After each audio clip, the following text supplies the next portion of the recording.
Buod ng epikong Ibalon. Si Baltog ay isang batang lalaki na malakas, mabait at matipuno.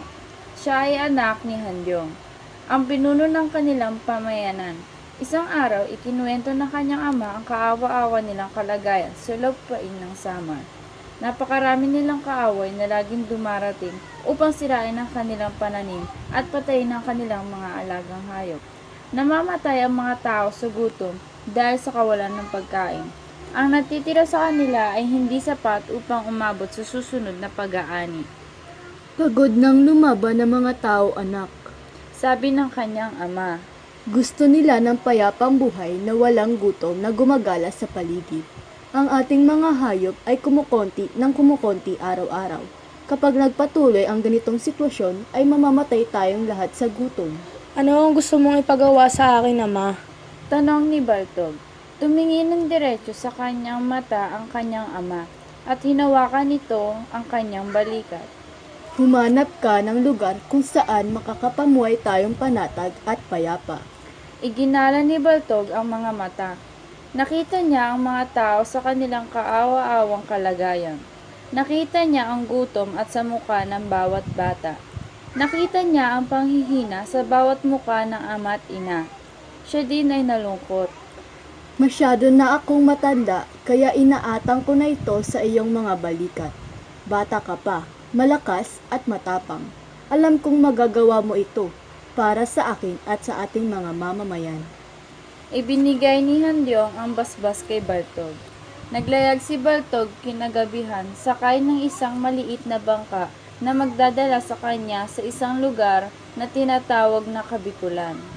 Marami na siya ring narinig tungkol sa lugar at naisip niya na maganda kung makakahanap siya ng lugar kung saan sila maninirahan habang buhay. Sa malawak na dagat, nasagupan ni Baltog ang malakas na hangin at malalaking alon mira sa kanyang bangka. Kinailangan niyang lumangoy at muntikan na siyang malunod bago niya ligtas na narating ang dalampasigan ng baybaying bayan ng Kabikulan. Nagsimula niyang galugarin ang Kabikulan hanggang umabot siya sa lupain ng Aslon at Inalon na sumasakop sa kapatagan na nakapaligid sa bundok ng Asog, Masaragam, Isarog at Lignion. Natagpuan niya ang Ibalon, isang magandang lugar para sa kanya at sa mga mamamayan. Ang lupa ay mataba at magandang pagtamnan ng mga halamang ugat, palay at mga gulay. Ito rin ay maganda para sa kanilang mga hayop. Para itong lupain ng gatas at pulot. Nais ko ang lupang ito para sa akin at sa aking mga mamamayan. Sabi ni Baltog sa sarili. Ngunit nagsalita siya ng maaga. Dahil naninirahan sa paligid ng Ibalon ang ilang buwaya na may pakpak na nakakalipad, mga baboy ramong kasing laki ng elepante, at isang sawan na may ulo ng isang babae. Ngunit desidido si Baltog na makuha ang Ibalon para matirhan, kaya nilabanan niya ang mga buhaya at mga baboy ramo ng buo niyang lakas. Dahil sa kanyang galing sa manumanong pakikipaglaban, natalo niya lahat ng buhaya at baboy ramo. Pinatay niya ito at pinagpira-piraso.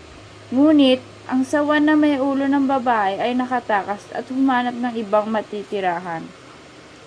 Bumalik siya at ibinalita sa ama ang tungkol sa lupain na nakita niya para sa kanila. Hindi na sila nagsayang ng oras. Si Baltog at ang kanyang ama at ang lahat ng mamamayan ay nilisan ng Samar papuntang Ibalon, ang kanilang bagong tahanan. Tinuruan ni Handyong at Baltog ang mga mamamayan ng ilang paraan upang magkaroon ng kabuhayan. At hindi nagtagal ay gumanda ang kanilang pamumuhay. Pinuno nila ang lupain at nagkaroon sila ng masaganang ani. Sa lupaing iyon, ang gutom ay naging alaala na lamang ng nakaraan.